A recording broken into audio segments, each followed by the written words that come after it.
У эфіры Белсату кароткае выданне навінаў панядзелку 18 лістапада. У студыі для вас працуе Александр Баразенко і вось галоўнае на гэтую хвіліну.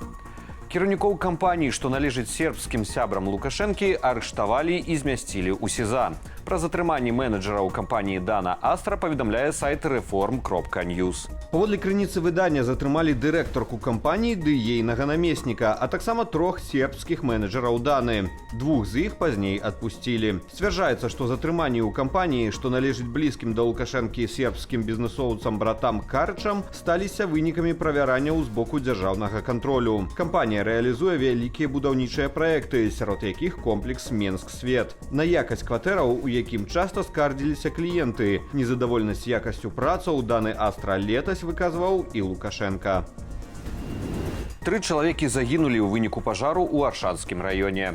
Ахвярамі агню сталася пара сталага веку, ды іхны сын, які прыехаў у госці. Трагедыя адбылася напярэдадні ўвечары ў вёсцы Пашына. На момант прыбыцця супрацоўнікаў МНС гарэў дах прыватнага дому. Аглядаючы памяшканне, ратавальнікі знайшлі на падлозе веранды труп мужчыны, а ў адным з пакояў целы ягоных бацькоў. Папярэдняя прычына трагедыі – няспраўнасць праводкі.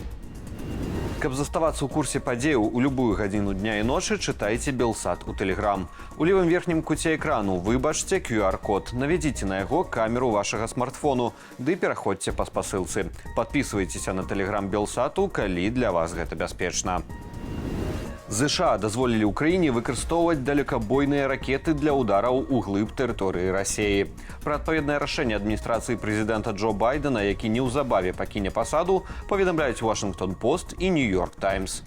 Выданне «Аксіос», пасылаючыся на ўласныя крыніцы, удакладняе: зняцце абмежаванняў на выкарыстанне амерыканскіх ракетаў «Атакамс» датычыць толькі ўдараў па тэрыторыі Курскай вобласці. Гэтак у Белым доме спадзяюцца паўплываць на адпраўленне ў рэгіён на дапамогу расейцам вайскоўцаў з Паўночнай Карэі. Кіеў даўно прасіў Байдена дазволіць удары ў глыб Расіі. Украіна атрымала ракеты «Атакамс» яшчэ ў красавіку. Снарады здольныя паражаць цэлі на адлегласці да 300 кіламетраў. Аднак раней яны не выкарыстоўваліся для удараў па Расіі праз забарону ЗША. Белы дом баяўся эскалацыі. У Вашынгтоне і Кіеве пакуль інфармацыі пра зняцце абмежаванняў у выкарыстанні «Атакамс» афіцыйна не пацвердзілі. Услед за інфармацыяй амерыканскіх медыяў, французская «Ле Фігаро» распаўсюдзіла паведамленне, што Францыя і Вялікая Брытанія таксама дазволілі біць па расійскай тэрыторыі сваімі ракетамі «Storm Shadow» і «Скальп». Аднак пазней гэты артыкул знік са старонкі выдання.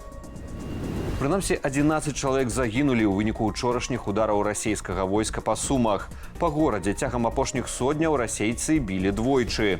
Першая ракета пацэліла ў шматкватэрны жылы будынак. На месцах трапляняў разбіраюць завалы. Сярод загінулых 2 дзяцей – 8 і 14 гадоў. Раненні атрымалі прыблізна 60 асобаў. Агулам у выніку удару пашкоджаны каля 10 дамоў. У горадзе знікала электраэнергія. Больш за 400 асобаў эвакуяваныя. Для іх адкрылі пункты нязломнасці.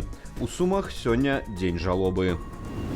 На саміце групы 20, што стартуе сёння ў бразільскім Рыа-дэ-Жанэйра, прэзідэнт Турцыі Рэджэп Эрдаган прэзентуе план спынення расійскай агрэсіі супраць Украіны, сцвярджае выданне Bloomberg.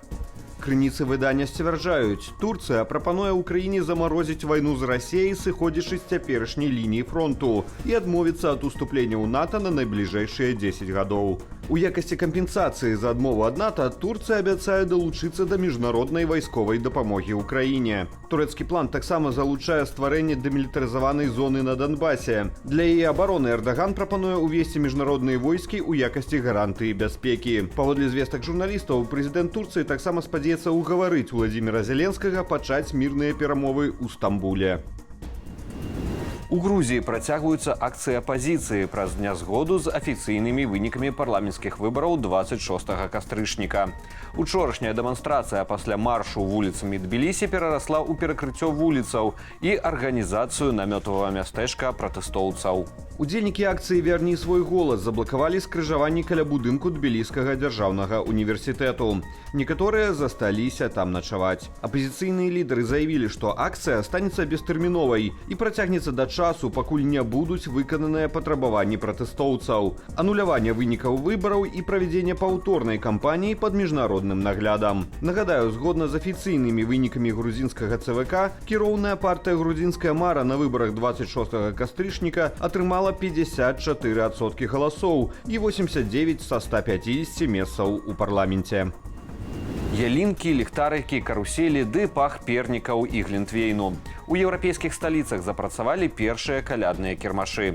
А ў Лондане навуку свята пачалі спасцігаць наведнікі школы Санта-Клаусаў. Попыт на сівога магічнага дзядулю сёлета вырас на 20%. Трошкі святочнага цуду ў нашым матэрыяле без каментара.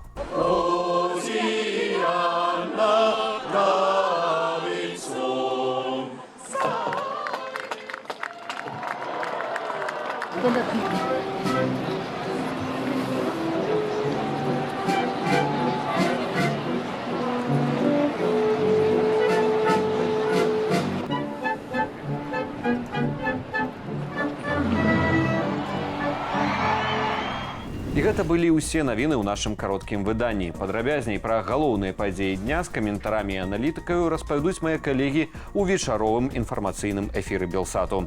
Я ж на гэтым з вамі развітваюся. Калі вы глядзіце нас у Ютубе, заклікаю ставіць лайкі, каментаваць і дзяліцца нашым выданнем, каб яго пабачыла як мага болей гледашоў. Але не забывайцеся на захады ўласнай лічбавай бяспекі. Беражыце сябе і заставайцеся з Белсатам.